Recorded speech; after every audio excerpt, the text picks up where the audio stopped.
Corona virus के खिलाफ जंग में देश में लॉकडाउन 3.0 चल रहा है। लॉकडाउन का तीसरा चरण आज से 6 दिन बाद यानी 17 मई को खत्म हो रहा है। ऐसे में सरकार इसे बढ़ाने का फैसला लेगी या हटाने का, या इसमें कुछ और मॉडिफिकेशन किया जाएगा, इस पर सभी की निगाहें टिकी हुई हैं। और पीएम मोदी फिलहाल राज्यों के मुख्यमंत्रियों के साथ वीडियो कॉन्फ्रेंसिंग के जरिए बातचीत कर रहे हैं।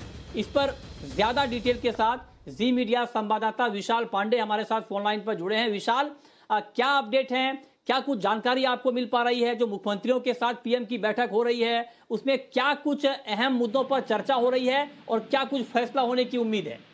देखिए, बिल्कुल प्रधानमंत्री नरेंद्र मोदी मुख्यमंत्रियों के साथ बैठक कर रहे हैं और इस बैठक में सबसे ज्यादा चर्चा इसी बात पर रही कि सक्रियता बढ़ाए रहे, अधिक से अधिक फोकस करे, संतुलन बना रहे। जो चुनौतियां आ रही हैं उसको कैसे निपटा जाए, उन चुनौतियों से सुझाव मांगे गए मुख्यमंत्रियों से। और यहाँ तक ये भी है कि राज्य किस तरह से अपना काम कर रहे हैं, इस पर भी बातचीत हुई। और आगे लॉकडाउन को लेकर क्या कुछ निर्णय करना है, क्योंकि लॉकडाउन 3.0 में कुछ रियायतें जरूर दी गई, तो क्या जो लॉकडाउन 4.0 होगा या नहीं होगा, अगर होगा तो उसमें क्या चीजें करनी होंगी, क्योंकि जो 3 प्रकार के जोन पूरे देश भर में बनाए गए हैं उन्हीं कैटेगरीज के आधार पर शायद आगे बढ़ा जाए। तो सभी चीजों पर सरकार ने सुझाव मांगा, आर्थिक विषयों पर सुझाव मांगा। सूत्रीय बता रहे हैं प्रधानमंत्री मोदी ने कहा है कि इस वीडियो कॉन्फ्रेंसिंग में राज्य मिलकर काम कर रहे हैं। कैबिनेट सचिव राज्यों के सचिवों से लगातार संपर्क में है। तो कुल मिलाकर कोशिश यही है कि कैसे जो हालात हैं उनमें सुधार लाया जाए। आर्थिक विषयों पर भी सुझाव मांगा गया है इस बैठक में, क्योंकि सबसे ज्यादा संकट अर्थव्यवस्था को लेकर ही खड़ा हुआ है। तो कुल मिलाकर कैसे इस महामारी से लोगों को बचाना है, क्या नियम और क्या नए दिशा निर्देश आने वाले दिनों में लागू करने, इस पर सुझाव मांगे। और राज्य के मुख्यमंत्रियों ने जो अपने सुझाव दिए हैं उस पर केंद्र सरकार अमल करेगी, उस पर विचार करेगी और उसके बाद हो सकता है कि कोई एक नया दिशा निर्देश, कोई नई गाइडलाइन सरकार की तरफ से आ जाए। हाँ विशाल, एक सवाल मेरा आपसे और होगा। जो भी अभी चर्चा अभी जो चर्चा हो रही है मुख्यमंत्रियों के साथ, क्या इसको लेकर अगर जब ये बैठक खत्म हो जाएगी तो क्या कोई आधिकारिक ऐलान आजकल में ही हो जाएंगे या पीएम फिर से देश को संबोधित करेंगे? क्या इसको लेकर भी कोई इंफॉर्मेशन है आपके पास? अच्छा, लगता है हमारा संपर्क अभी विशाल से नहीं हो पा रहा है। चलिए आगे बढ़ते हैं और जो भी अपडेट होगा इस बैठक को लेकर हम आप तक सबसे पहले पहुंचाते रहेंगे। आगे बढ़ते हैं। देश में लगातार कोरोना के मामले बढ़ रहे हैं और देश में कोरोना के मरीजों का आंकड़ा अब 67,152 तक पहुंच गया है और अब तक 2,206 लोगों की मौत हो चुकी है। बीते 24 घंटे में 97 लोगों की कोरोना से मौत हो चुकी है। वहीं कोरोना को मात देकर 20,906 लोग ठीक भी हो चुके हैं। गुजरात में कोरोना मरीजों की संख्या 8,195 हो गई है, जबकि 493 लोगों की मौत भी हुई है। गुजरात का अहमदाबाद शहर कोरोना का हॉटस्पॉट बन गया है। अहमदाबाद में कोरोना मरीजों की संख्या 5,540 तक पहुंच गई है और 363 लोगों की मौत हो चुकी है। दिल्ली की बात करें तो यहां कोरोना से संक्रमितों की संख्या 7,233 है, जबकि इस बीमारी से 73 लोगों की मौत हो चुकी है। दिल्ली पुलिस के 130 से ज्यादा पुलिसकर्मी भी कोरोना पॉजिटिव पाए गए हैं।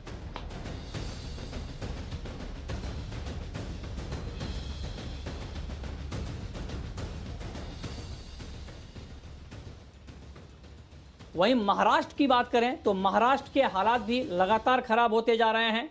महाराष्ट्र में कोरोना मरीजों की संख्या 22,171 तक पहुंच गई है। राज्य में कोरोना से अब तक 832 लोगों की मौत हो चुकी है। मुंबई में कोरोना बेकाबू होता जा रहा है। मुंबई में कोरोना से संक्रमित लोगों की संख्या 13,564 पर पहुंच गई है। यहां पर मरने वालों का आंकड़ा भी 508 हो गया है। मुंबई में ऑर्थर रोड जेल कोरोना का बड़ा हॉटस्पॉट बनकर सामने आया है। ऑर्थर रोड जेल में 81 नए मामले सामने आए हैं। इसके साथ ही ऑर्थर रोड जेल में कुल 184 लोग कोरोना पॉजिटिव हो चुके हैं। इनमें 158 कैदी और 26 जेल अधिकारी शामिल हैं। कैदियों के लिए ऑर्थर रोड जेल के अंदर ही क्वारंटीन वार्ड बनाया गया है। कोरोना संक्रमण फैलने के बाद नवी मुंबई की एपीएमसी मार्केट को एक हफ्ते के लिए पूरी तरह से बंद कर दिया गया है। सब्जी मंडी, फल मंडी, अनाज मंडी, मसाला मंडी पूरी तरह से 17 मई तक बंद रहेंगी।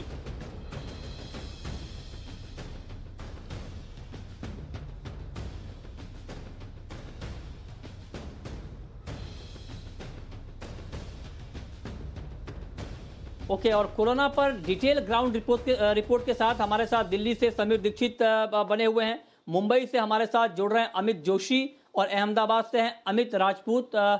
समीर, पहला सवाल आपसे यही कि जो दिल्ली के आंकड़े आ रहे हैं या फिर जो देश भर के आंकड़े हैं 67,000 के पार चले गए हैं, सरकार इन आंकड़ों के ऊपर किस तरह से रिएक्ट कर रही है? बिल्कुल, दिल्ली में ना रोजाना जिस तरीके के आंकड़े आ रहे हैं और हर बीतते दिन के साथ में जो नए केसेस जो जुड़ रहे हैं, उससे स्थिति काफी गंभीर और खतरनाक होती जा रही है। मसलन अभी भी दिल्ली में जो कोरोना पॉजिटिव केसेस का जो कुल आंकड़ा है वो 7,000 को पार कर चुका है और पिछले अगर केवल एक हफ्ते के हिसाब से ग्राफ देखें तो रोजाना ऑन एन एवरेज जो है वो तकरीबन 200-300 नए मामले सामने आ रहे हैं। इसमें ये बात इसलिए भी काफी चिंता वाली हो जाती है क्योंकि जिस तरीके से पिछले हफ्ते ही राज्य सरकार ने जो तमाम छूट रियायत दी है दिल्ली में, ताकि कोशिश है कि जनजीवन को समान किया जाए, ये भी एक बड़ा सवाल उठ रहा है कि क्या ये जो रिलैक्सेशन है, ये छूट है, ये एक बड़ा वजह ना बन जाए इस तरीके से कोरोना पॉजिटिव केसेस का बहुत तेजी से फैलने में। फिलहाल 7,000 केसेस जो संख्या इस वक्त है, इसको लेकर के राज्य सरकार स्ट्रैटेजी में बदलाव कर रही है। कोशिश ये कर रही है कि जो हॉटस्पॉट जोन्स हैं, जो हॉटस्पॉट एरिया है दिल्ली में, उसको और सख्ती के साथ सील करके वहां पे टेस्टिंग को और काफी बढ़ाया जाए और डोर टू डोर यानी कि हर घर पहुंच करके जो संक्रमित हैं उनका अलग तरीके से ट्रीटमेंट हो और जो संभावित जिनमें लक्षण नजर आ रहे हैं उनका अलग तरीके से ट्रीटमेंट किया जाए। तो ये तो वो स्ट्रैटेजी है जो राज्य सरकार पिछले कुछ दिनों से लगातार कोशिश कर रही है कि इसको बहुत आक्रामक और बहुत सटीक तरीके से इसका पालन किया जाए। लेकिन इन सबके साथ ही आपको बता दें कि दिल्ली ने जो कोरोना को लेकर के जो फिलहाल का पैमाना है उसमें काफी हद तक बदलाव किया है, यानी कि जो क्वारंटाइन डेज की जो 14 दिन की संख्या है उसको बदल करके उसमें अब उसको कम करके 10 दिन का कर दिया है। तो इस तरीके से आप देखें तो काफी पैरामीटर्स चेंज कर रही है राज्य सरकार और कोशिश ये कर रही है कि एक तो ये कि जो ग्राफ है जो ऊपर जा रहा है उसको कम करने के लिए, उसको रोकने के लिए या कुछ और एड ऑन किया जाए और साथ ही अब इकोनॉमिक एक्टिविटी को जनजीवन सामान्य करने के लिए राज्य सरकार कोशिश ये कर रही है कि तीसरा चरण पार होने के बाद कहां कुछ और रिलैक्सेशन दिया जा सकता है। ओके, ठीक है। अब चलते हैं मुंबई, जहां से हमारे संवाददाता अमित जोशी हमारे साथ जुड़े हैं। अमित, मुंबई के हालात भी लगातार बिगड़ते जा रहे हैं और मुंबई में 13,550 के भी पार चला गया है कोरोना का आंकड़ा। मुंबई में क्या कुछ नई प्लानिंग हो रही है और साथ साथ पूरे महाराष्ट्र को लेकर क्या कुछ नई योजना कोरोना संक्रमण को रोकने के लिए बनाई जा रही है? जैसे आज हमारे पंतप्रधान मुख्यमंत्रियों के साथ बात कर रहे हैं तो ये शायद हो सकता है कि अगले कुछ 24 घंटों में मुख्यमंत्री महाराष्ट्र में कुछ नया ऐलान कर सकते हैं। देखना ही पड़ेगा कि वो किस तरह का डिक्लेरेशन करते हैं। और दूसरी बात, महाराष्ट्र में सिचुएशन बिल्कुल गंभीर है, खासतौर से मुंबई शहर में बहुत ही गंभीर स्थिति है। मुंबई शहर हो या मुंबई मेट्रोपॉलिटन एरिया हो या पुणे शहर हो या पुणे मेट्रोपॉलिटन एरिया हो या नासिक मालेगांव जैसा इलाका हो, इन तीन इलाकों में सबसे ज्यादा कोरोना संक्रमित लोग यहाँ पे पाए गए हैं। मुंबई में ऑफ कोर्स ये बहुत ही गंभीर सिचुएशन है और लगातार दिन बे दिन ये संख्या बढ़ती जा रही है। तो यहाँ पे क्वारंटाइन के लिए काफी बड़े पैमाने पे बेड्स यहाँ पे अवेलेबल करने की कोशिश राज्य सरकार की ओर से और मुंबई महानगर पालिका की ओर से यहाँ पे चल रही है। एक छोटा सा मैं यहाँ पे एग्जांपल देता हूँ कि मुंबई में MMRDA का एक बड़ा ग्राउंड है, वहाँ पे 1,000 से ज्यादा बेड्स अवेलेबल करने की वहाँ पे पूरी जोरों से तैयारी यहाँ पे चालू है। रहा मामला अर्थौर जेल का कि पूरे महाराष्ट्र में तकरीबन 45,000 से ज्यादा कैदी ये अलग अलग जेल में है।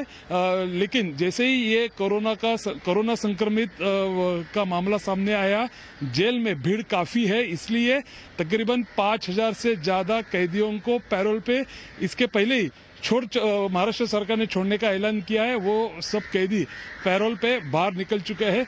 फिर भी महाराष्ट्र के जेल में भीड़ काफी है और ऐसी हालत में ऑर्थर जेल में ये बड़ा मामला सामने आया है। तो बड़ा सख्त कदम इस जेलों में फैलाव न हो, इसलिए महाराष्ट्र सरकार उठा रही है। ओके, ठीक है।